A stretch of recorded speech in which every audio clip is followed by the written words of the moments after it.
when you actually start unbundling one of the key areas that you point to, there's just immense opportunities in the vein in which Jay asked for silver bullets. And so thanks, Manish, for pointing out many of those. Let's turn now finally to Bibek.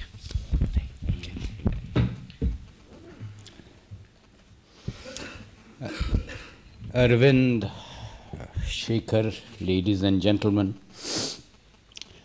let me begin by thanking Jagdish Bhagwati, Arvind Panagaria, NCAER, and Rajesh Chadda and Shekhar Shah for having invited me.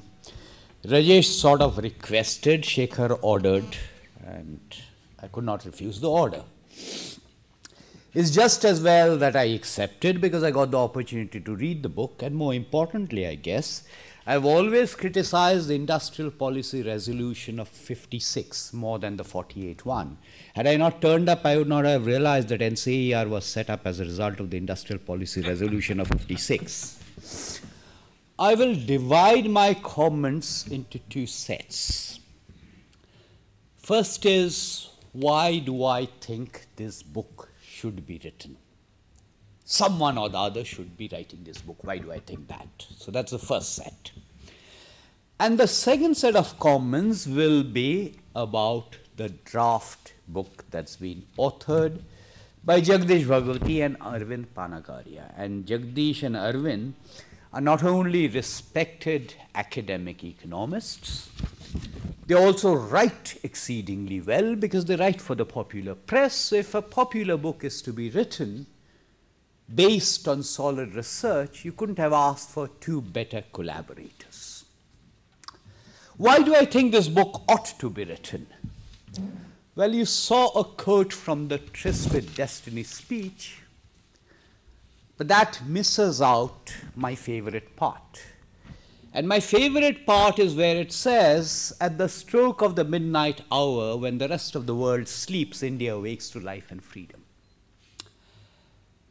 It was a great speech. It's a speech that's quoted a lot. It was masterfully written, but factually, geographically, it was incorrect. Because when it was the midnight hour in India, the rest of the world was not asleep, it was very much awake. And the rest of the world chugged along, including countries which had lower levels of economic development earlier, chugged along and overtook us. And India lost at least a couple of development decades. In the book and in the presentation, Arvind mentioned the 10-year period 1966 to 1976. I don't think anyone in the room would disagree that that was the worst period. Maybe people might disagree whether you cut it off at 76 or drag it on till 1980. In many ways, India today is reminiscent in terms of policies of what happened between 66 and 76. If one is talking about fiscal numbers, and I don't want to get into fiscal numbers, but if one is going to talk about fiscal numbers, India is very, very reminiscent of what happened, not exactly towards the end of the 80s, but the beginning of the 80s, suggesting that we are moving towards the end of the 80s. And I think the right question to ask is, when posterity begins to write books like India, a non-emerging non-giant, how will they look upon the period 2004 to 2014?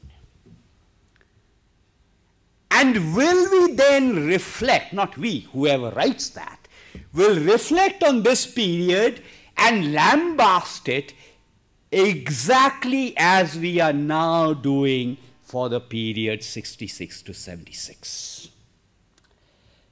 The reason I'm asking this is not within this room, but outside this room. I think our economics profession and our economics fraternity has a great deal to answer for. It's very easy to blame Indira Gandhi in retrospect. The fact of the matter is that those policies between 66 and 76 were endorsed by the likes of us. And I see a parallel today also where a consensus is emerging on this veering towards the left.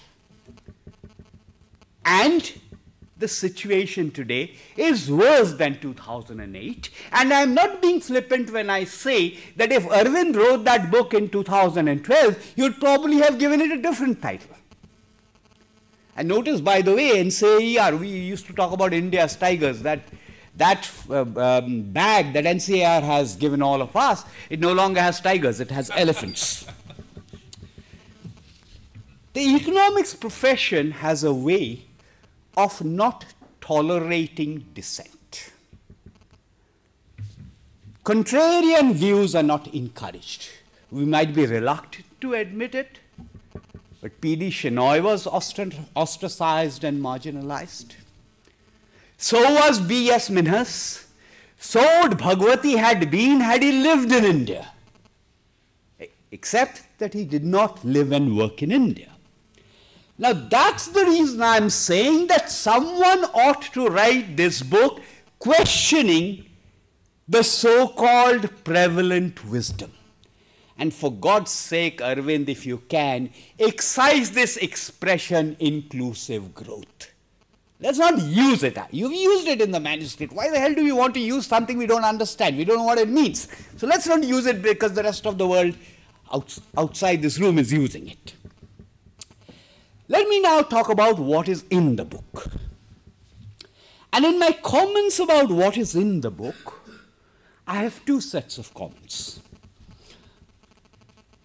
The narrower one is on the myths part, and the broader one is on the addressing new challenges part. On the myths part, I have two suggestions, oblique criticisms, oblique whatever you choose to call them. The first one is the discussion on corruption.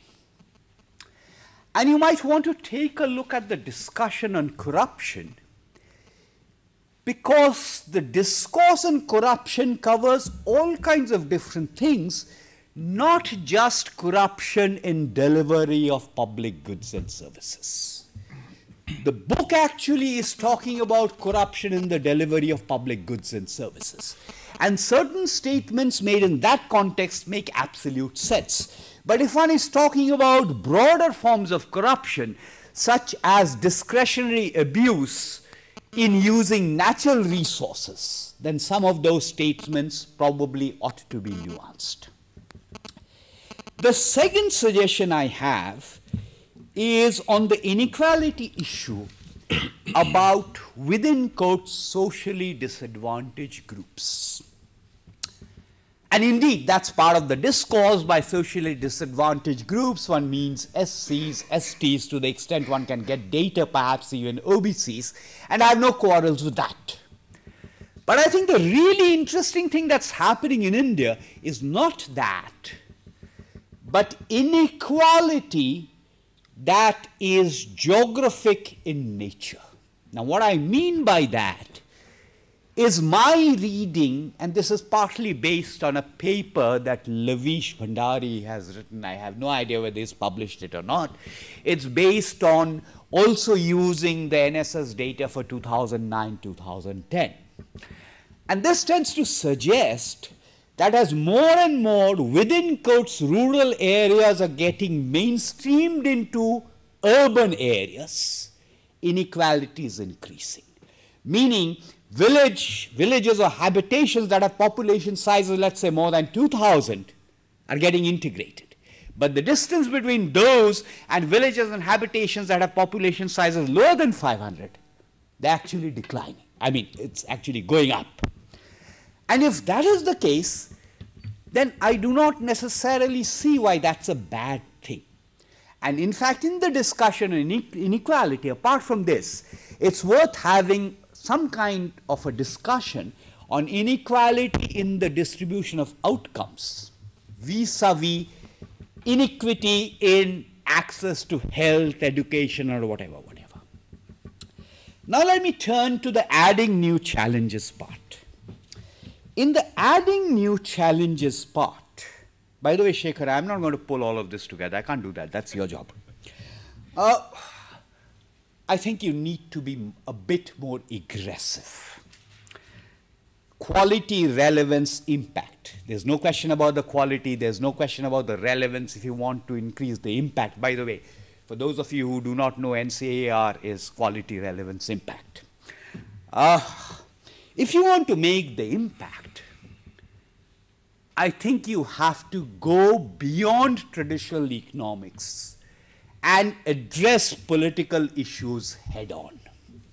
Now, what do I mean by addressing political issues head on? This is a bit like track 0 of reforms as opposed to track 1 and track 2.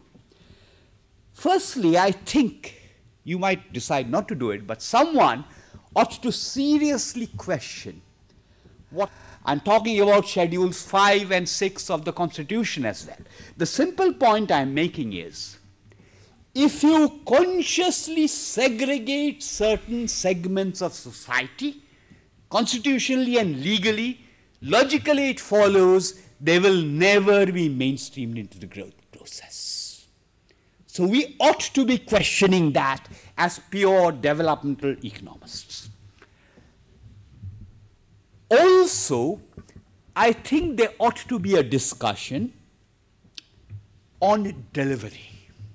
It's there implicitly here and there, but without talking about delivery explicitly up front, many of the things you have talked about in track 1 and track 2, particularly in track 2, they are not going to happen. So I mean a discussion on civil service reform. I mean a discussion on government budgetary processes, stuff like that. All of these are already there. For example, the various reports of the Second Administrative Reforms Commission, and several years ago, almost a decade ago, we had reports of the Expenditure Reforms Commission. That's not important. What is important is, I think there ought to be a discussion on these things. And I'm not using the word governance because it's an overly used term, but something like this is where I would suggest that a discussion ought to be there. Perhaps a discussion also ought to be there on the opportunity costs of lost government public expenditure. It's always suppressed. But after all, we are economists. And the point being that public expenditure always has opportunity costs somewhere else. And it's up to us to convince the political classes that these are the foregone, these are the opportunity costs of lost growth or whatever. Finally, and this is the last sentence, I'm not very sure whether you want to take a look at the sequencing of the chapters. By which I mean this. If I'm an MP other than the MP present here, I will take a look at this and say, oh, myths, I'm not interested in this, not read it. Whereas maybe if one began with some of the addressing new challenges, some of those, as an introductory section, plugged in the myths, and then revisited the challenges, I might find that a little bit more interesting. Because as it reads now, I am inclined to think that very few MPs and MP literacy levels are not particularly high. The representative of the Indian population might not actually progress beyond too many pages. Thank you very much.